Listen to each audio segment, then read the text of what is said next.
And then I said to Clark that, Congressman Carson used to rap. And he said, really? He said, let me hear a couple of bars. And Andre Carson went full juggernaut on us and dropped a couple of bars and made us all proud. I have receipts in case people doubt. I'm a failed rapper, though. Congressman Jeffries was an MC too, as well as Congressman Delgado. Anthony got in trouble as he ran because they pulled up some of his lyrics. But I was on an album cover in the 90s. Even though I wasn't featured on the album, we were in a group that was in the hopper. But I'll show you a portion of the album cover. Okay. This is a world premiere. If I showed you the full thing, I'll say this much. It was a play on Ice Cube's Death Certificate album. So I'm going to show you the bottom half of it because my enemies will certainly try to use it against me. But it's so dated, a brother has a free Mike Tyson shirt on that lets you know how old it is. Some of these faces you may recognize. One is a very popular speaker. He's very popular in the hip hop community. I won't point him out. But I don't know if you can find me on that album cover. But one guy has a gun to his head. He's a speaker. The top half has us cleaned up. It's not as rough. But the guy in the middle, Dame, this guy in the middle and the guy next to him, I won't show the top half because the top half is more Malcolm X. But the album cover is very offensive, so I don't want to offend anyone with the name of the album. But the two guys in the middle, Dame, were on the Hard Knock Live tour, and one of the guys did the infamous battle with J and X. So there you go. Where were you on that? I'm right here. I'm not going to show the full one. I just want to see you. I'm holding the baseball bat right there, next to another guy who's holding a gun to himself. You all know him as Nuri Muhammad. Wow. But, another day and another time. So I later joined another group. We were one of the guys I was with. His cousin was on the Nutty Professor soundtrack. So we would travel with them, and that's when I realized, besides getting jerked out of this one, that an Advance was really alone. And the guy on the Nutty Professor, it was a group called Dose of Soul. It was an R&B group out of India. And up with an audition on the phone with Russell Simmons. He had a close friend named Kenny Lee. So they put us on the phone, and at the time they were like, "It's dope, but Russell's looking for that Bone Thugs right now." So they signed a guy. So Dame, we almost was on the Nutty Professor soundtrack, bro. We missed it. Here we are. Wait. First off, I've known you for a while now, and I never heard about this album. So I'm really happy. It seems like I've been seeing you wanting to get in there, but now I know it's real. And you and the senator should make a record with us, the Black Guns. We should do one together, the council, the commission. That'll be dope. I mean, me, Hakeem, and Delgado are working on something too. But yeah, I mean, I'm kind of rusty, but we'll see what's up. The senator's got some bars. He's nice with it. Mariko, you had a question. We want to get it started. Mariko Bennett, you had a question. So I'm going to kick us off. All right, thank you for giving me the first question. I appreciate being here with you tonight. It's really good to see you, Dame. I'm glad that you and the congressman hit it off. And this full through. How great is this? Great. So, absolutely. All right, so I thought it was going to be some Q&A, but I'm ready. I stay ready, right? They say, you don't get ready. Thanks for giving me the first question. It's going to be a two-part question. So, the conversation tonight is going to be centered around, as what I was briefed on, is Black entrepreneurship and how we can help small businesses, right? And so, as we know, there's large disparity, racial disparity in small business ownership. We also know that strong mentorship is incredibly invaluable as it relates to entrepreneurship, especially early on. And so I'm curious as to how can philanthropy, venture capital, and then, of course, with the members of Congress, government agencies, how can we help with funding and resources as it relates to Black startup and then the sustaining of Black businesses? I'm an entrepreneur, a serial entrepreneur. A lot of my friends I'm curious as to how can that full circle help us. And also, two-part question: what has to happen in order to build a stronger pipeline of mentors who can reach back and support business owners? Well, for me, for the first question, being an entrepreneur, usually your first generation is rough, and there's no credit. You know what I mean? There's nobody to sign off, and when you're in business, having to be cash and carry can be very stressful. It's a big difference when you have a credit card or you have a credit line, and you can have timing issues, and and you can still be okay. But it's not like that for our culture. So initially, when I first came out to the Black Caucus, it was to sit in on something about, how to keep the black dollar in the black community. It's like you got to give some black loans. You know what I mean? And I just think the criteria shouldn't be so. It's like if you don't have credit, you can't get credit. And no one's going to sign off on, wreck their own credit to help you out, not even family, because they just got it. So it seems like the way the world is programmed, number one, whether you start with credit or not, you're going to end up, you go to school, you didn't get a loan, you end up owing. So there's always this pressure. So if there was a way to make it where, a first generation entrepreneur could get a loan without having to show all this collateral. I've been working with Chase Bank for I was working for 10 years. They never gave me a loan as an independent. And as it relates to more entrepreneurs, especially from our culture, there needs to be more entrepreneurs that win doing it the right way so that they can lead by example.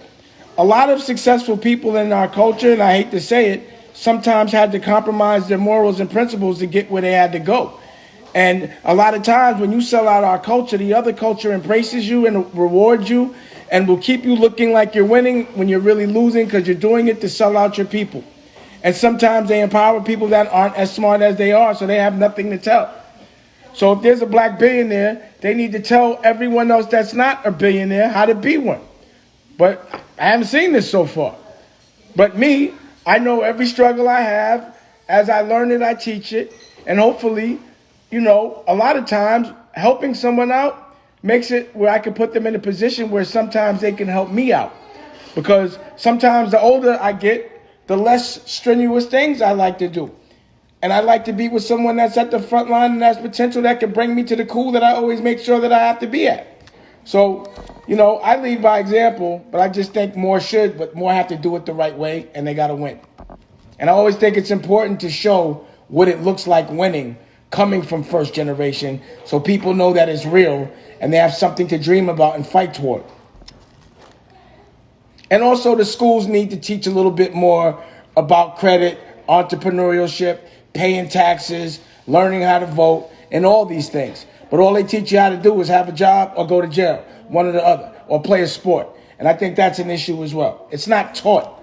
Like, you're not supposed to know how to be a first-generation entrepreneur and know what to do once you win. You don't know what to do. No one tells you how to do it, especially not from our culture.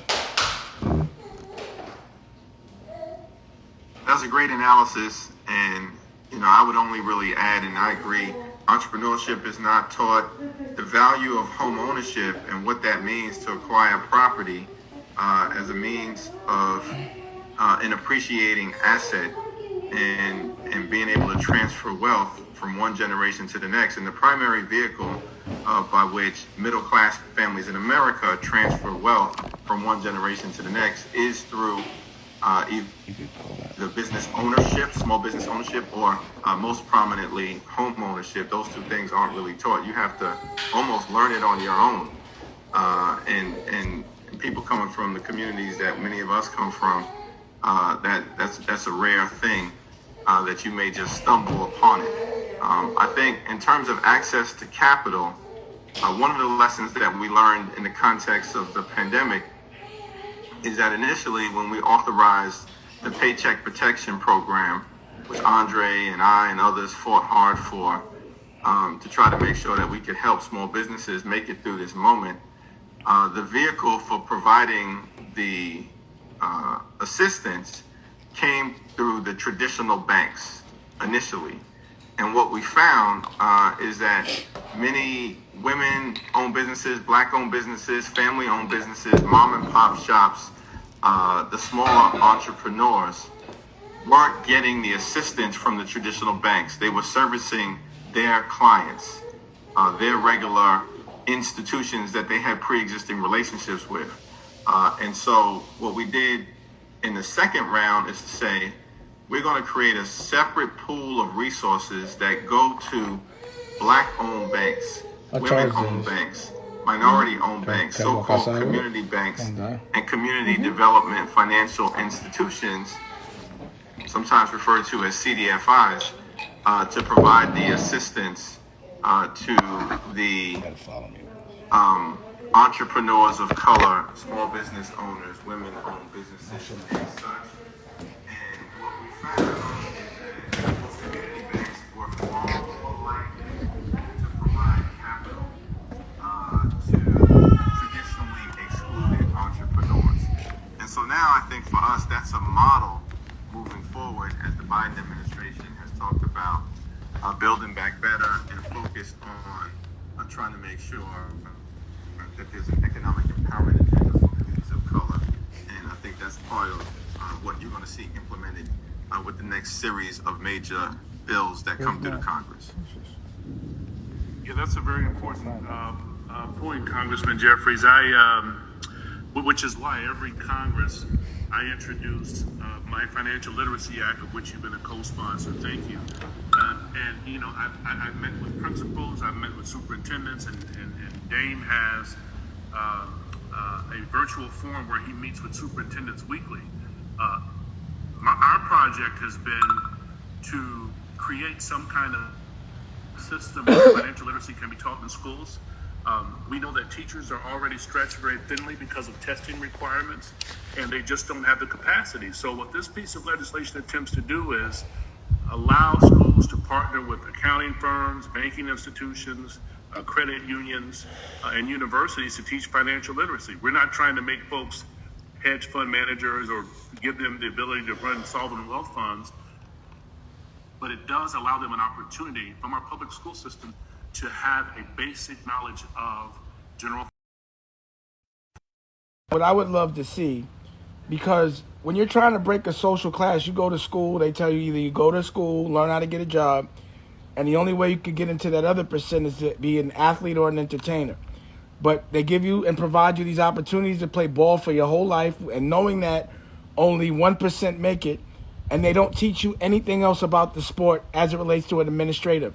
How to be an owner, how to be a coach, how to do something after basketball, knowing that basketball usually doesn't last but 4 years.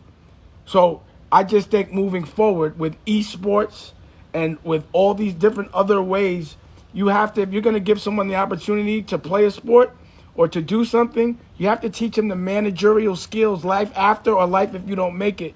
But I don't think you should be able to play a sport unless you learn all the business of the sport.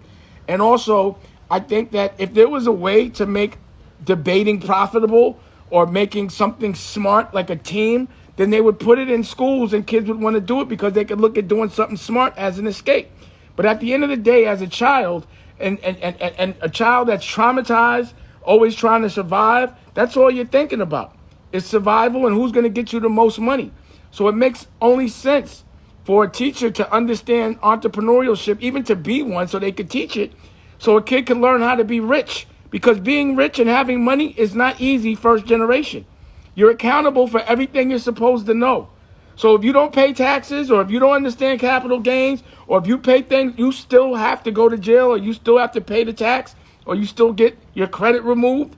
And a lot of this happens because we just don't know. So I would love to see a real entrepreneurship where they teach you the problems that come with making money. Because counting money is a pain. And you wouldn't know that unless you had it. You know, you don't know the problems that come with having money till you get it. And it's funny because the most of the people giving advice about money never had it. But, you know, that's another story. But I just wanted to add on to that. No, that's good. Hassani has a question, and then Greg Stowers. Yes, sir. Thank you, Congressman. And thank you all for Congressman Jeffries and and Mr. Dash for being here today. I actually own a multimedia company here in Dallas, Commit Inspired Media. And part of the business model is taking some of the, youthful things, concepts. We are a very creative people, right? And we put our creativity on YouTube and TikTok and all those type of things. And so my question for you guys is in the media entertainment industry, are there any government initiatives designed to help entrepreneurs, help economics connect with overseas markets, and whether there is or if there's not any kind of initiatives, are there, Mr. Dash, are there any markets that you know of that are overseas that really are looking for that Western Black experience and is willing to connect with our entrepreneurs here in the States? So, because of the pandemic and because everybody started to have streaming services, there's a really big demand for any content all over the world. There's so many ways that people can monetize content right now. What I've done, I have a streaming service, but I just did a distribution deal because it's not like I'm not only going to have it where you can subscribe to get my stuff.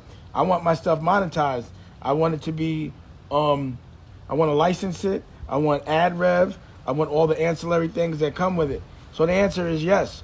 You just have to get with a distributor that does that kind of thing, because digitally it's really kind of easy for people to digest content and to get an ad in front of it, or to buy it on demand, VOD or TOD, all of that, TV on demand, all of that is there. And it's like, you remember when everyone was bootlegging videotapes with VHSs, and those stories were terrible, but people kept buying them? It's like that now. It doesn't even have to be good. They just want culture all day long. And the good thing about content, especially if you can give something with a beginning, middle, and end, as opposed to something that's like sort of like, temporary, like news or something like that, because it happens every day, it gives you residual income. That's what it's all about, making passive income, making money by the pool for something you did 15 years prior to, and all of a sudden you get a check for a couple of $100,000. And that's what never was taught to us. We were taught to sell our culture to other cultures to buy it back from them so they can sell it back to us, and that just isn't really the case anymore, because you don't need a middleman. You could go direct to consumer anytime you want, But my thing was, when I wanted to really make an impression overseas, you got to go. You got to go. It's like campaigning in an election. You can't think that unless you go and talk and shake hands to the people and let them talk to you, that they're going to know you just because of what they see over a screen. So I went to London, I'd go to Germany, and I would just understand the culture and let them see what my culture was like and understand the difference live and let them know it's real. But for me, the best way to really be present is to be present. After COVID, and if you get your vaccine and a passport, get over there. You can't really, to me, you can't get no money sitting on your block and thinking it's going to come to you. You got to go get it. See, I've always tried to be an industry conqueror, because the industry as it stands does not behoove us as a culture. So it's about them taking us, exploiting us, and I don't want to fit into that industry.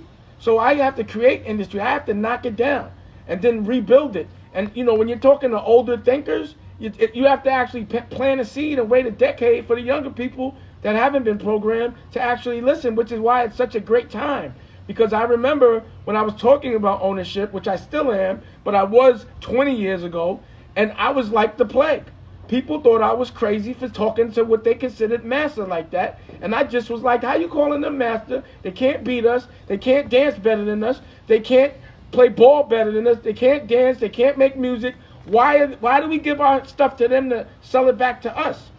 Because we're programmed to believe we need people that we don't. All we got to do is stick together. And again, the commission, yeah, I said it right? I always say it different. The commission is a bunch of people from our culture sticking together, not waiting for people to do things for us, but we have to actually do it ourselves. And then we have people like Andre Carson, that's one of us. and Senator Eddie Milton, that's one of us, unapologetic, Muslim, mustache, beard, all of that.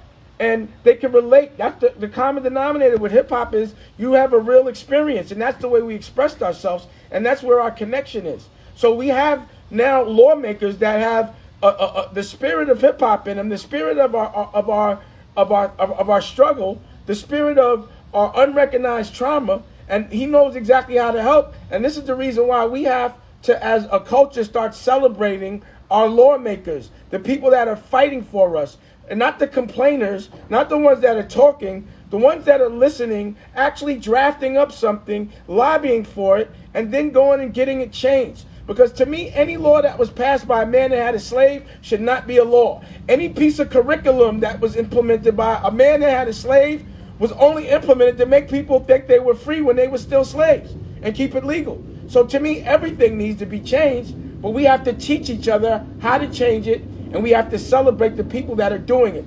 The uncelebrated are the ones that are working the hardest. That's why I'm here. That's real. Thank you, sir. I love that. That's real. We want to jump in. I think Senator Eddie Milton was actually next. My apologies. And then, is it Jeff and then Grant? Good stuff. I'm gonna let that Dame show a little sizzle in people's spirit real quick, man. First off, it's an honor to be a host tonight, so I appreciate Congressman Carson. I look at Congressman Carson like a big brother, like a mentor in the political realm. I served in Senate District 3 here in Indiana, and it's a pleasure to meet you, Congressman Jeffries. We know a mutual friend, Elder Watson Diggs, so it's definitely an honor there. But I got a two-part question to be very quick. To our congressional leaders, what can we as state legislators do to work more collaboratively with the Congressional Black Caucus on policy? I look at what you all had did during last summer when you rolled out your policies on police reform. And we took that at Indiana Black Legislative Caucus and we kind of modeled that, and we're able to pass legislation around police reform this year. And the second part to that is, today, how can we promote the political realm to the culture to encourage folks to look at getting in government, getting in politics, I would say cool, right? If you want to make long-term substantive change, you got to change policies, period. So I think that's a two-part question. Well, the part I can answer is, again, if I have a platform and, my block is clicking, I'm going to always showcase who I think is doing right by our culture and also showcase the things that they may not be able to talk about because they're in politics. It's a place where you can be creative, where you can be relatable, where you can show your vulnerability, show where where you connect. So, it was about getting your own network, having your own streaming service. Making your own narrative is the most important thing. So yeah, it's about making it cool to be smart, cool to care. My thing is, look, it's good to be a good dad. It's good to care about your culture. It's good to treat women right. It's good to know what being a real man is. It's taking care of your family. That's cool. And any other conversation is corny. So if I was talking about something 10, 20 years ago that wasn't so productive to the culture, I'm not talking about it now. This is what I'm talking about now. I still feel I'm cool. I still feel everything I'm doing is cool. So I'm going to always make sure that when I make a movie, when I do any kind of content, any kind of music, any kind of merch, any kind of anything, that anyone that's doing right, that's culturally like-minded, doesn't mean color, but culturally like-minded, you can always hustle on my platform. And I'm going to always make sure if you let me, I'm going to give you the advice. I'll drop it for free. I'll redesign your stuff. I'll make sure your presence is felt. And if you need me, I'm there and everyone that I know. So people need to know that if you mess with one of us, you messing with all of us. At least we're going to embarrass you. So we have a platform to tell people what you're doing. I don't care about politics. I'm going to tell you the truth. I'm going to embarrass you. I'm going to let your kids know what you're doing. I'm going to let your other businesses know what you're doing. And I'm going to edit it up nice. It's not going to look tacky. And we're going to bring the principals. We're going to bring everybody, medical, all of us. We showing up, So it's about making these events.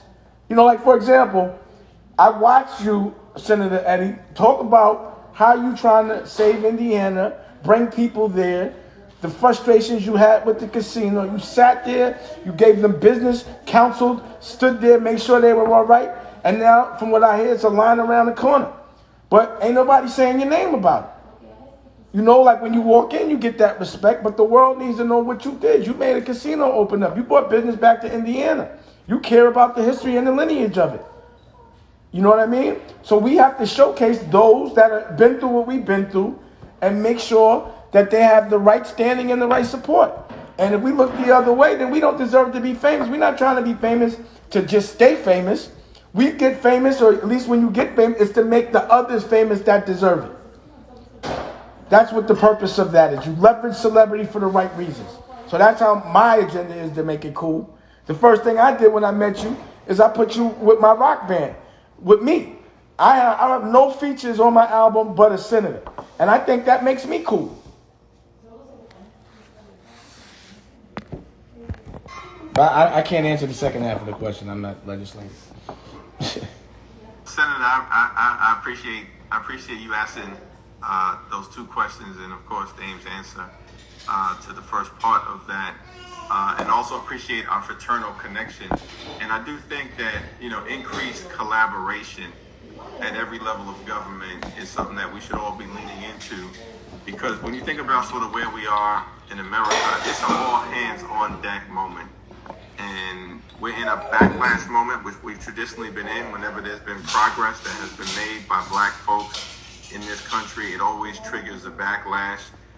Slavery, of course, emancipation, that then triggered the backlash following Reconstruction of Jim Crow and the rise of the KKK, a lynching epidemic, Plessy versus Ferguson, the black codes, 100 years until the new civil rights movement unleashed itself in the 50s and 60s, and there was progress that was made then. And of course, it was followed by an immediate backlash with the election of Nixon, the rise of anti-government, anti-affirmative action, anti-busing, and then of course in 71, 50 years ago this month, when Nixon declared drug abuse public enemy number one, the rise of mass incarceration. At the time that happened, I think there were less than 350,000 people incarcerated in America. Today, 2.3 million, disproportionately black and Latino. Then Barack Obama gets elected, a new moment of progress. Inevitably, though many of us thought there's no way Donald Trump could get elected, he got elected. Had we actually been paying attention to the history of progress and backlash in this country, we should have known that the election of an African-American president was going to trigger a significant backlash to what had just occurred. And we've seen it with the rise of Donald Trump culminating with the insurrection. I say all that to say, so now we're in a backlash moment. And when you're in a backlash moment, you need all hands on deck, recognizing what's happening in America. And that means every level of government working closely together for those who have a real heart for the community, at the city level, the local level, the county level, the state level, Senator, where you're operating, and the congressional level. And I think in Washington, we can do a better job of interacting with our colleagues at the state legislative level. Many of us, like myself, came out of the state legislature, and a lot of great work, such as what you're doing, is done in the state legislative body. I think, honestly, we've been playing defense for the last several years, coming out of the moment where we've been dealing with someone who was totally out of control at 1600 Pennsylvania Avenue. Now that we're trying to work our way out of this moment through the backlash to a new era of progress, I think leaning into the type of collaborations that you're talking about with intentionality is something that we should do. I know Representative Carson and myself will take that back to the CBC leadership and figure out how to operationalize it. Thank you. We have Jeff, Greg, and then Congressman Kendrick Meeks. Thank you, Congressman. I'm so happy to be here and to be a host. Secondly, Dame, I feel like I graduated from Dame's YouTube University. I watch all his videos. get me and my cousin Kelly turned up. So this is a two-part question. So number one, you speak so much, Dame, about like entrepreneurship and ownership, but there's this other element is going to become even more important as we look through like technology and we look at through this digital divide. You mentioned that content is extremely valuable these days. You talk a lot about us as like black folks owning our stuff, but then also protecting our IP and intellectual property.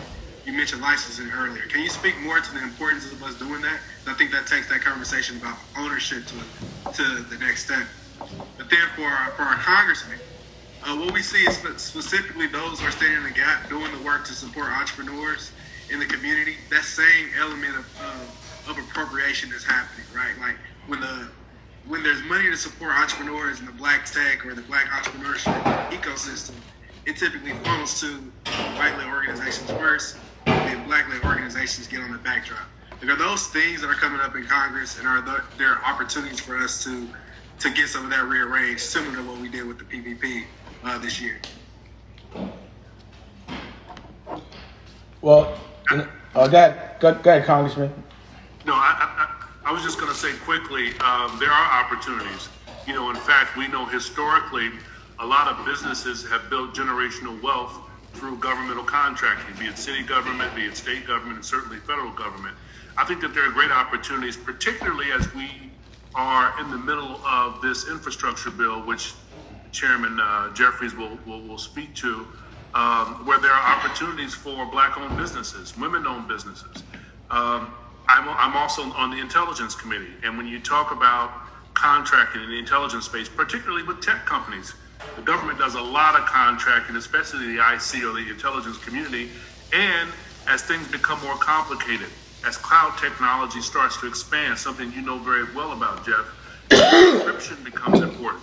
We want to create systems that will allow local governments, as Eddie Melton's running and they're contesting a race, we want to be able to store those voter files in the cloud, but we want to make sure that cloud storage is secure enough that you don't have state or non-state actors or just rogue actors trying to infiltrate and disrupt our electoral process. This is a great opportunity for black tech to step in and work with the government in terms of innovation in space. Many people don't know, and Jeff, you can speak to this. I know you're in Texas, but you're a Hoosier. Indianapolis has a growing tech space, and there are a lot of black entrepreneurs who are the next Bezos and the next Dashes and the next Jeff Williams, who could really contract with the government in a meaningful way, but they've traditionally not had those voices. They've been subcontractors, but we have the capacity to act as primes, but it starts, to Dave's point, with advocacy and having folks who can speak on their behalf in a meaningful way, and that's for the black folks. And I'll just add to that, when you think about politics, right? What is politics at its core? Yeah, there's advocacy, and we fight, for civil rights, for racial justice, for social justice, economic justice. All of that is incredibly important, and we're going to continue to do the work, whether that's the George Floyd Justice Policing Act, John Lewis Voting Rights Act, all of the areas of change that are necessary. But at its core, politics is about the management of public money. The management of public money. And the reality is that century after century, that money, talking trillions of dollars, has been managed for the benefit of some to the detriment of many others, largely our community. And the moment that we're in right now, which some of us would refer to as the Build Back Better era, where you have major pieces of legislation, trillions of dollars worth of resources being spent, yes, to crush the virus and to provide direct relief to everyday people who are struggling. But with the current bill that's in front of us that Andre is working hard on, the American Jobs Plan, it's really an investment in our economy, in economic growth. What we want to do is make sure that this time will be different as compared to prior occasions, such as in the aftermath of the New Deal, where you had, or in the aftermath, I should say, of the Great Depression, where you had FDR say, the American people need a new deal to emerge from this depression and to begin to try to create the great American middle class. That was a period of significant investment, the management of public money. And you also had a similar period when the veterans came back from World War II after saving the world.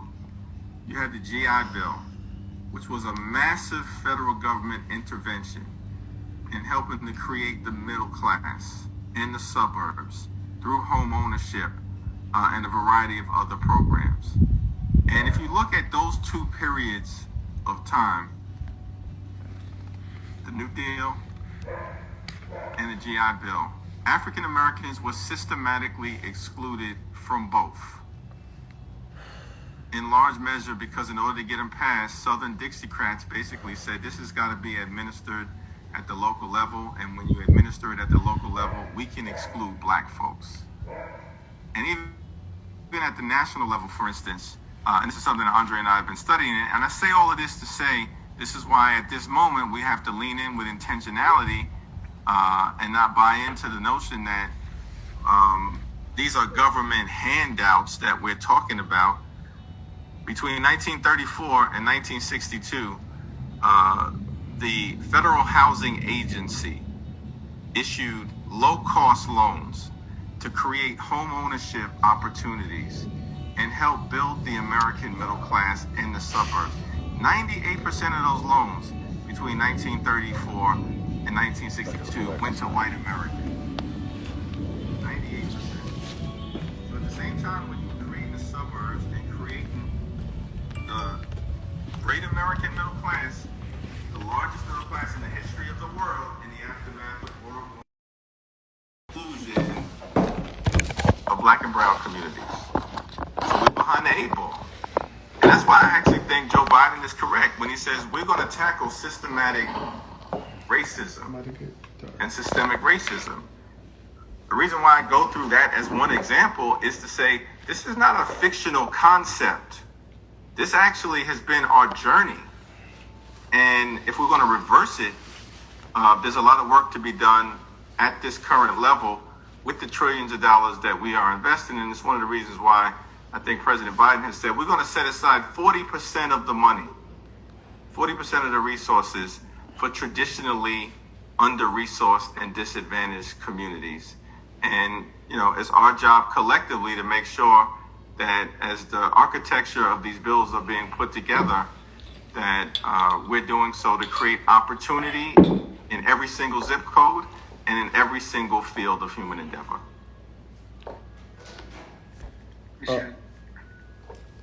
And, you know, to answer the second part of your question, again, residual income is important. And when you have ownership of an asset that you created, if you give it to somebody and later on in life, they own it and they're able to, when I say license means when I make a movie, if BET plays it, they don't own the movie. They will rent it from me for a certain amount of money. It might be 6 figures. If Netflix, they're going to rent it from me. Every time you see it on television, you got to pay me. Or rather, you have to pay the person that owns that asset. So if you don't own the things you make, later down in life, if it generates income, you don't get it. So it's important to fight for that. And what I'm noticing, based on my experience on this planet, is the best thing for politics has been social media. Accountability comes when people see the truth. Not when they hear about it, but when they see about it. The thing that has saved me, because I know as a disruptor of industry and culture, and when I'm saying culture, meaning if my culture is not being treated right, I'm punishing those that are not treating my culture fairly, because I'm not going to let anybody, I don't consider myself a victim, even though we're programmed to be scared of our oppressor and to kill each other, our own brothers and sisters, which makes no sense to me that we go for that, but it makes perfect sense as a plan. So you have to have ownership so that you can also give this residual income to your kids. You can leverage residual income. So people buy other people's assets because they know it generates income later on in life so that their families don't have to work so hard. And what I'm seeing is, all right, there's a 99%, there's a 1%. They did what they had to do, right? But in this moment, there's different opportunities to get into the 1%. For example, cryptocurrency, NFTs, only 91% of the world is up on this right now. You know, that means that only 9% of the world actually understands this game that is going to be tracking things, accountability, giving you residual income. It's a lot of things that are happening at that level. And these are the things we need to teach our kids, culturally, our kids, and we need to figure out a new way to do it when the opportunity presents itself. Whether or not it works or not, I'm going to try, because that's the freedom I need. The only freedom from racism is economic empowerment. The way I deal with racism, and I say this often, and I've done this often, if I go in your club and you want to be racist, I'm buying your club, I'm firing your staff, I'm kicking you out. If I go in your house and you treat me like a racist in your house, and I've done this, I'm buying your house and I'm kicking you out, I'm making you mow the lawn first. You know, if you treat, like, look at Kanye. He worked at the Gap, got fired. You know how we do? We come back and we run the Gap. We buy the Gap, or we put the Gap out of business. That's what we have to do. We have to understand our power as a culture and understand when the opportunity presents itself, they look first. They're telling their kids to look first. They're passing all those tricks. You know, I'm so pissed off. Like, I paid someone from another culture to watch my money. Y'all saw what happened, right? Years later, I'm learning about funds and with all these other people. I'm like, I paid millions of dollars for advice that they didn't give me on purpose. That they wanted to jam us up and then publicly make us look bad on purpose. It's a program. But it's our fault if we don't prepare ourselves and our kids. Example, my son, you know, I'm happy we fought. We went through IVF. We lost a baby. We have a baby now. We've been working with the OSG, which is 90 Black Principles. They gave us a real curriculum from the womb to 3 years old on how to teach our kids how to do things that they have the ability to do instead of just putting them in front of a TV and having them watch cartoons. If you know how to be a better parent, you know how to raise a child to be a better parent, and then that whole cycle breaks. But no one's teaching that. So we got a lot of young fathers, a lot of young mothers. No one's even teaching them how to raise them. My son's been potty trained at 4 months old. He's learning how to swim right now. He's learning 2 languages. Now, I see it working. We've been talking to him since he was in the belly. We were taught that from other Black principals, how to do that. But I never heard of that before. I wish I would have knew about this with my other 5 kids that are adults now. They'd have a better trajectory if I would have done my job better. So all of these things, like learning how to capitalize off opportunities, teaching your children and preparing them ahead of time, and showing us how to raise our kids, I think that's the way for new financial empowerment. We go from the 99 to the 1. Now, I feel like I'm in the 1, but I came from the 99, and I'm never going to leave the 99 because they got me to the 1. I'm going to break down the doors, and I'm going to knock down that 1. That's what I'm trying to do, and do it in a very cool, safe way. Because it doesn't take violence right now. It takes awareness, being strategic, and us sticking together as a culture, us stop fighting each other and looking at our oppressor instead of getting into that program of being distracted by entertainment and sports and all that other stuff and fighting, and just look at what they're doing. We can do it better no matter what. Trust me on that. All right. Thank you. Powerful, powerful, powerful, powerful, powerful. Greg Stowers. Hey, how's everybody doing? First off, thanks, Congressman, for creating this space. I'm looking around this room. I see a lot of familiar faces, so thank you for giving us this opportunity. Congressman Jeffries, we also share that fraternity connection, so appreciate that, my brother. Dame, I'll piggyback off my man, Jeff. I've been watching you for a while. I'm currently thinking about you on the Champions soundtrack. Now that's got me hyped for almost 15 years, so thank you. But this is one of your previous comments. Can we talk about exposure, about how important it is for young people to be clued in to new ideas, new concepts, new people? And maybe that's a question for the 3 of y'all. I know we got time constraints, but just would be interested to see your thoughts on the importance of exposure for younger people. That it's everything. Like, you can't expect a child to just know everything innately. They have to be told and they have to practice doing it. So even with health, they get the first health first and then we have to get it last and get the variation of it that they didn't take. Nah, we need to know everything first. Like I said, that with this gaming, with all of this stuff, all the new ways that have created themselves to make money because of a pandemic, the end of the world created a new world. So we have to figure out what the future looks like. If you have a business model or you're doing anything that can't withstand a pandemic, you got the wrong business model. Because this shit worked. And it might have been an accident before, even though I doubt it. But shit, I would see somebody doing it again. Knock this out for 2 years. Kill an economy. Have people fighting each other. So why would? It's a good strategic thing if you're into war. So you always want to be prepared for it. And if you're not, at least you'll be prepared. But your business model always has to be bulletproof, and you should be looking for new ways because a lot of opportunities have presented themselves. Because no matter what, as human beings, we're going to figure it out. There's generals and there's soldiers. So, a lot of people act tough, but when a war happens, and war comes in all kinds of forms, it's not always what is presented. This was a war. So when a war comes, people start folding. They're looking for answers and direction. They're asking questions instead of giving answers. Don't ever tell me you built for war, because we just went through one. If you can't win in this environment, do not call yourself a general. But this is a great time, not a bad time, because the old way of things, the way things were, did not behoove us. So we needed a change. This is a fresh start, and we just have to figure out what it is. There's always dark. There's always light in the dark. Like he said, every time we have a win, then there's a loss. Then there's a win, and there's a loss. That's the yin and the yang. That's life. You just got to be prepared to win during a loss. Some people get rich in a recession. A lot of people do. Billionaires made more money in this pandemic. So why can't we be on that side? Because we're not looking. We got to look, and we have to defend our future.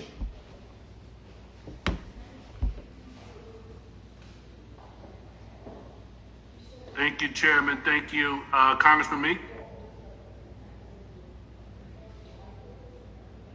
Congressman Carson, it's great being on this Zoom with many of these great leaders. And Mr. Chairman, it's always good to see you.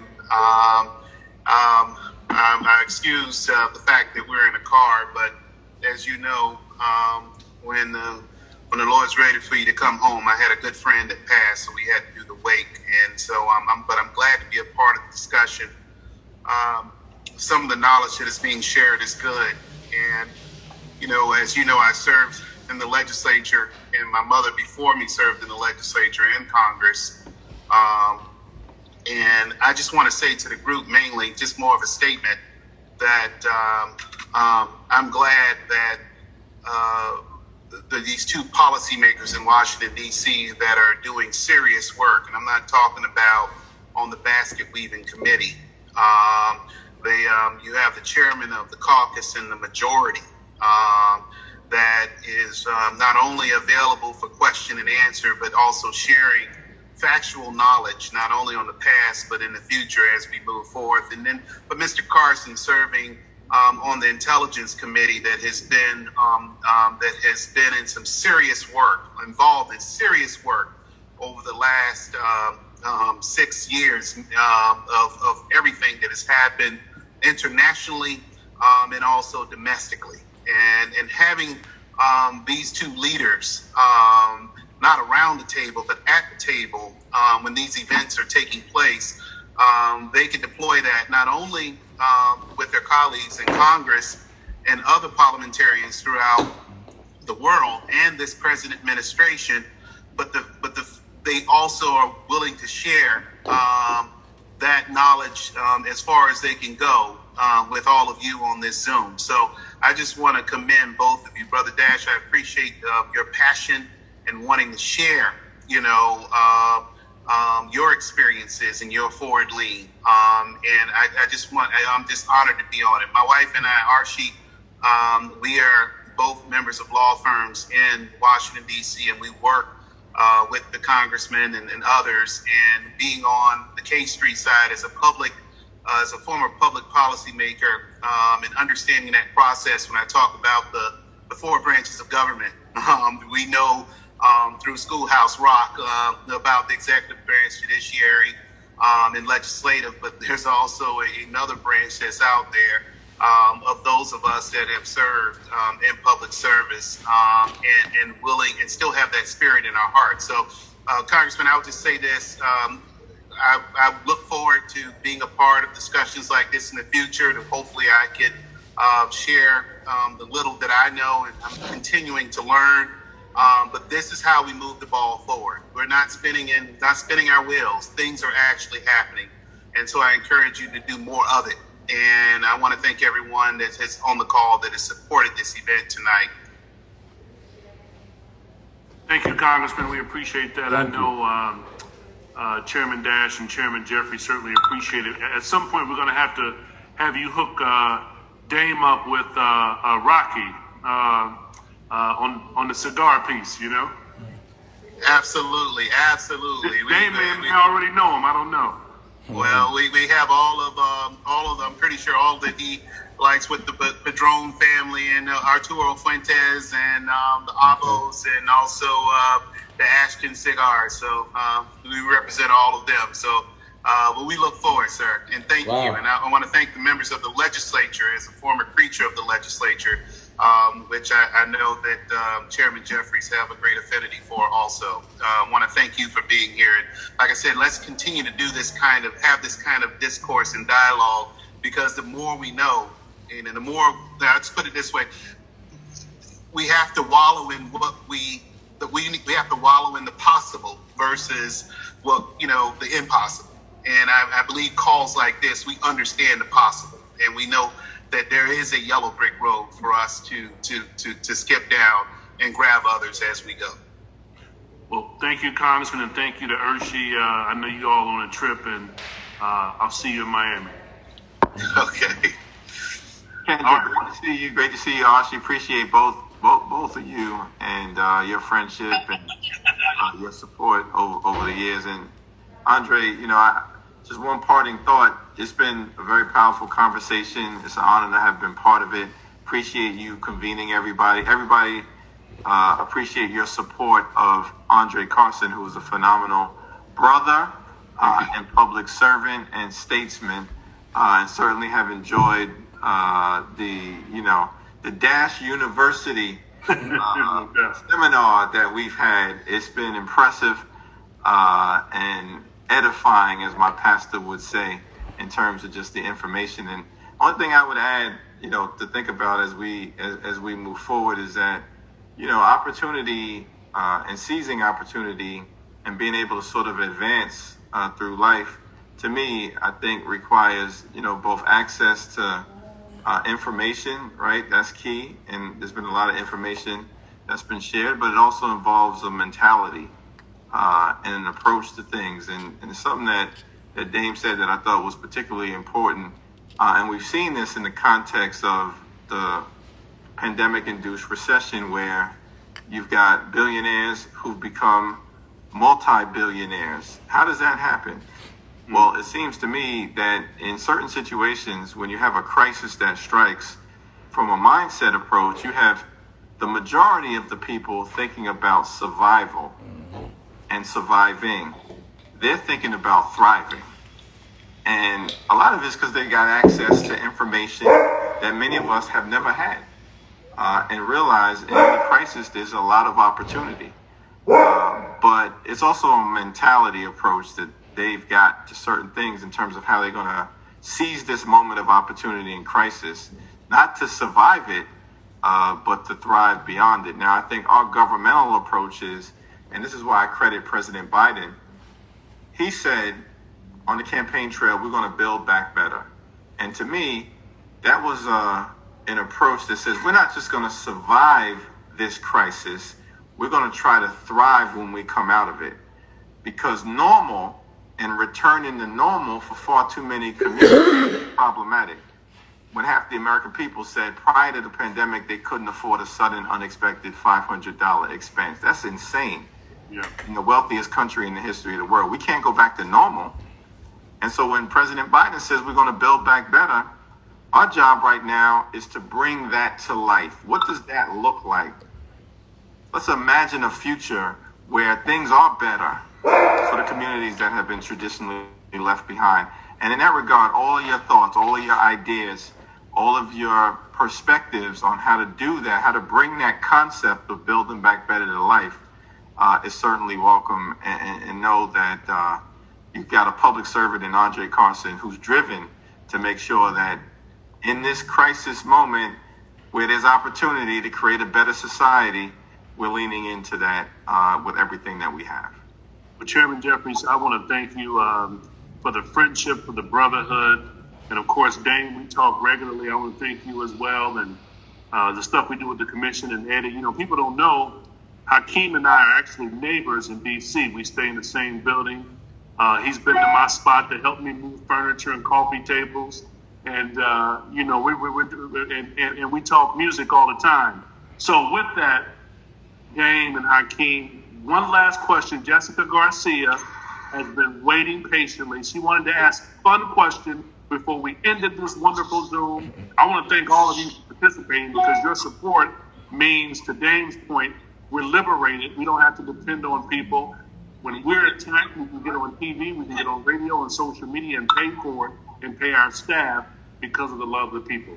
Garcia, let's go. Thank you, everyone, for being here today. What's everyone listening to? Simple question, just to close it out. Black Guns. Yeah, for me, besides the Black Guns, I don't know if you guys know Taj Mahal is a great blues singer. He just recently sent me all of his vinyl. So I've been listening to a lot of blues lately, a lot of Jimi Hendrix as well. But all the vinyl, I'm just trying to get my brain into a certain rhythm because I just feel like that's another thing they tried to take from us and we want to take back, rock and roll. So I'm taking that too. I want it back.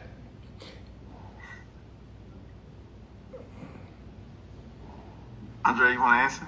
Yeah, so, I like people that know I do my karaoke event. Mm-hmm. Of course, I love hip hop. I like the golden era hip hop. I love New Jack Swing.